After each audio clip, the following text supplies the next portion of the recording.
Hi, ladies and gentlemen. So today what we're working on is reviewing ionic naming and formula writing.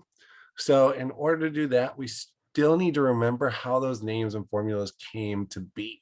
So if we look at this first part, we have to first identify the Lewis dot structure of each element. So if we look at calcium, calcium is element Ca.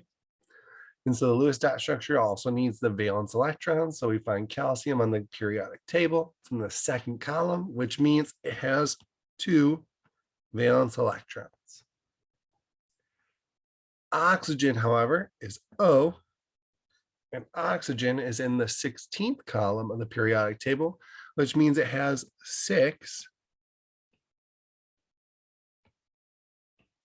valence electrons. All right.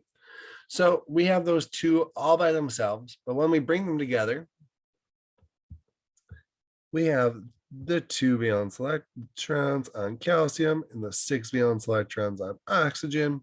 We know that calcium wants to have 8, and it's probably going to lose its electrons to get there. We know that oxygen wants to have 8 as well, and it's probably going to gain electrons to get there. So calcium is going to give an electron to oxygen. Now calcium has 1 and oxygen has 7, but they're both still unhappy. So we have to add a second electron from calcium to oxygen. Now calcium's gotten rid of all its valence electrons. Its new shell has 8 valence electrons, or we see 0 valence electrons now. And oxygen has 8 valence electrons now because it gained 2, which means calcium gets a charge of a +2 because it lost 2 electrons or 2 negative charges. And oxygen gets put in brackets because it needs all 8 valence electrons on it now.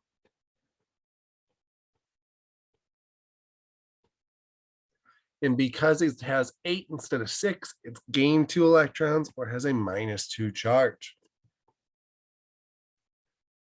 All right. So our next step is to figure out the compound formula. So we can look right here at the number of calciums and the number of oxygens we used. So we used 1 calcium and 1 oxygen, which means our formula is just going to be CaO, 1 of each. Now the compound name, that's when it gets a little trickier. So remember the compound name, we have to first write down the metal's name. Sorry, we write down calcium. It stays the exact same. But the non-metal's name, because it's a non-metal and not a polyatomic ion, it has to change. So we have oxygen.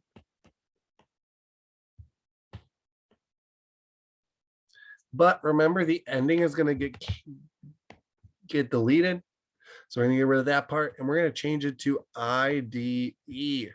So it's going to be calcium oxide. All right. There's another practice problem for you guys to try on your own, but we're going to skip ahead real quick to part 2 just to go over this part as well. So figuring out the names and the formulas, this time using polyatomic ions. So we know aluminum is Al, and it has a charge of a +3 because it has 3 valence electrons to lose. Barate should be on the back of your periodic table because it ends in ATE, and barate is FeO4 with a -2 charge. All right, those charges don't add to 0 right now, so we have to add more of them so that they do. Our ferrates are less than our aluminum, so we have to add another ferrate because right now it's 3 - 2, still gives us a positive value.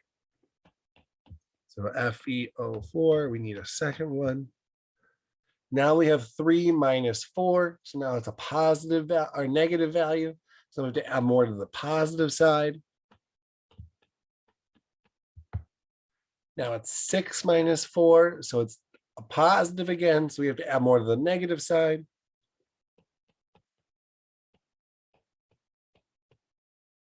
And now it's 6 minus 6, which is 0, which is what we want because we want our charges to add to 0.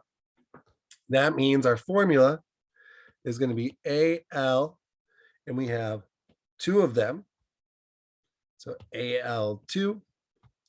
And then it's going to be FeO4, and we have 3 of them. Remember, since we have 3 sets of the polyatomic, we have to add parentheses, FeO4, and we have 3 of them. All right, guys, there's a few more problems on here for you guys to try on your own.